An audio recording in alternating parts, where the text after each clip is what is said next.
We're discussing the mysterious disappearance of 26-year-old Marshall Iwasa, who vanished in November of 2019. His burnt truck was discovered by hikers at a remote trailhead outside of Pemberton, British Columbia, an area that he had never been to before and is mainly known by locals.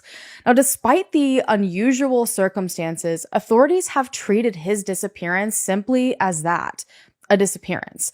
However, Marshall's family suspects that something more sinister might be at play, and they are reaching out to the public for help in reclassifying his case as a criminal matter.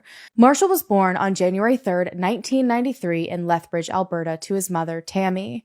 Lethbridge is a beautiful town nestled between the Canadian Badlands and the Rocky Mountains, and it's just a stone's throw away from the Montana border. Marshall grew up with his older sister, Paige. They were about 3.5 years apart, and the two of them were very close. Their parents had divorced before Marshall turned 1, so most of their childhood, it was just the two of them and their mom. Marshall enrolled in the software development program at the Southern Alberta Institute of Technology, and since this school was about 2 hours away from Lethbridge, he decided that he was going to move to Calgary himself. He was renting out the basement apartment in a family's home, and this seemed to be working out great. The family loved him. They had like a common space laundry room. He was always very kind, respectful, always paid his rent on time. He was quiet. So he seemed to be doing well and enjoying school. And then, without warning, he vanished. This brings us to November 17th, 2019, the last day that Marshall Iwasa was physically seen. Marshall spent the day that day doing laundry and chores in his rental home in Calgary. He refilled a prescription and also excitedly reached out to his landlord to see if his new glasses that he ordered had arrived in the mail. It appeared to just be a normal Sunday for him. Later that evening, he made the 2-hour drive back to his hometown of Lethbridge. His mom had apparently reached out to him sometime prior to this, saying that she missed him. She wanted to come up and visit him, but he told her that he would come to her because he had a few things to do around town. So he arrived at his mom's house sometime around 10 p.m. His mom was having some computer issues that she needed help with. According to his mom, he wasn't acting out of the ordinary at all. They hung out in the kitchen, they drank some soda, they worked on the computer, and they caught up. There was not a single thing that seemed out of the norm. And then finally, just after 11 p.m., Marshall got up to head out.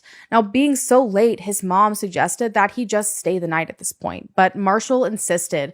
He had to stop by a storage unit for some computer parts. He had to head back to Calgary for school the next day. So he said his goodbyes to his mom, hopped into his GMC, and headed off into the night. Now, over the next week, Marshall's mom flew out to Hawaii to visit his sister, and life continued on. Marshall, as I said, was a very shy person. He kept to himself. Also just kind of did his own thing. He typically would buy a phone and then he would put minutes on it, so sometimes he just would run out of minutes, and he was the kind of person that didn't care enough about it to immediately pay.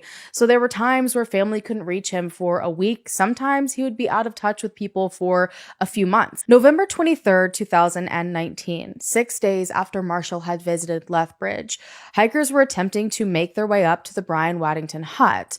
Now, this cabin's about an hour outside of Pemberton, British Columbia, miles into the wilderness, and it's also about 800 miles away from Marshall's home. After a day-long trek down a Forest Service road and a logging road, this group of hikers finally made it to the Felix Creek trailhead, which is about a 3-mile hike that would eventually lead them straight to the cabin.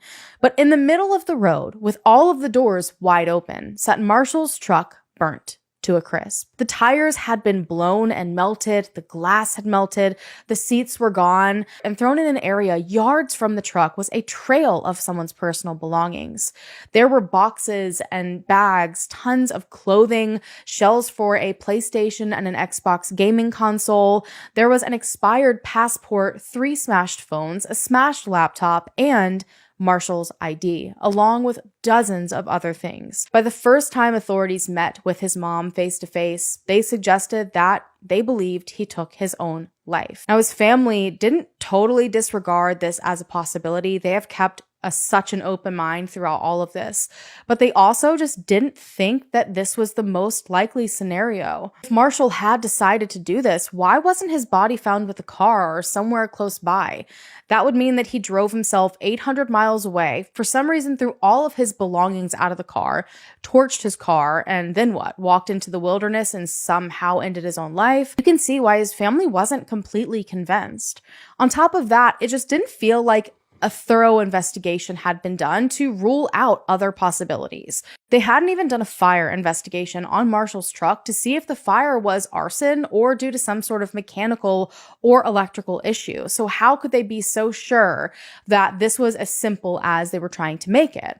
Authorities had taken everything from the scene and it was bagged as evidence, but Marshall's family were not allowed to go through it, and instead they just had to look at pictures. And this is when they started noticing even more strange details about his disappearance and the scene where his car was found. Authorities had taken pictures on the 25th when they processed the scene. The hikers that had found it had also taken several photos on the 23rd, and there were obvious differences in the photos. The scene had been tampered with in those 2 days before authorities could arrive. Several items had been rummaged through. One of the boxes that had been sitting out there was torn open. The cooler found on the scene had been picked up and thrown to the side a few feet. There were several items in the hikers' photos that were missing entirely from the police photos. So someone had physically taken several items from the area. It also appeared in the police photos that someone had tried to almost organize things in a certain way. Like there was a collection of the phones that had been left out there and an ID and the passport, all of the identifying documents had been laid out together. No one else had been scheduled to stay in the hut over that time, so who on earth had been out there and for what reason? So at this point, his family decided to hire a PI themselves, and the PI confronted Lethbridge police about their failure to bring in a fire investigator and other shortcomings of the case. The PI also started putting together a search with several of their own experts, and his family planned to go to the location themselves for the first time. Lethbridge at this point was working with the PI and other agencies to try and conduct another search of their own as well. They wanted to go down there with his family, conduct another search of the area. They were going to bring a fire investigator this time, and once they were able to clear the scene, once they did what they had to do, they would pass everything over to Marshall's family and the PI for their own investigation. So on June 24th, 2020, Lethbridge police started their search of the area and processing of the scene yet again. About 30 people headed out to the Felix Creek trailhead. There were drones and helicopters, there were dogs and ATVs. They headed off from every direction of the truck to search for any sign of Marshall, but yet again, they found nothing. They did their fire investigation, but they kept their findings tight-lipped, and finally they handed everything over to Marshall's family. It felt like every time they tried to dig deeper into something, it just landed them with more questions, and they were no closer to figuring out what was going on. Things just got more confusing. Now, there's also the possibility that he had been struggling and wanted to run off because of it. School clearly wasn't working out. Maybe he didn't want to disappoint anyone, or maybe he felt like he just couldn't find his place in life, so he wanted to start a new life. But his family still doesn't think this really fully adds up. But at some point, a person came forward claiming to have seen both Daniel and Marshall together, these two missing young men. He said that they were at a bar in Squamish, and Marshall was trying to get money out of an ATM, and he appeared to be in distress. And a man nearby seemed to be telling both him and Daniel what to do. This person was clearly in charge of them, and they were scared of this person. The two shared a at some point while this person watched on, and they claimed they heard Daniel say to Marshall that he believed the man they were with was going to kill them that night. Now, to add validity to this story, Daniel apparently was a musician, and his guitar had been left behind at the same bar that this man claimed to have seen both Daniel and Marshall that night. RCMP went and retrieved it, but from that point, it all went quiet. It doesn't seem there's been any sort of public statement on the possible connection of these two cases. I do know that there were also a few more alarming connections made. The cooler that was found at Marshall's burnt truck, the one that I mentioned was picked up and thrown to the side, had the name Cody Lewis on it. And Lewis was a family name, like down the line in Daniel's family, and Cody was the name of his cousin. It's just about figuring out why Marshall ended up in this area, if he somehow knew Daniel, or if something weird happened along the way and they both ended up in a bad spot. Either way, it's pretty odd that someone placed them together at the same time, at the same place, and within days, both of their cars are found abandoned. It's made a lot of people wonder if maybe Marshall was involved in something that either he didn't mean to get involved in, or if maybe he was potentially involved in.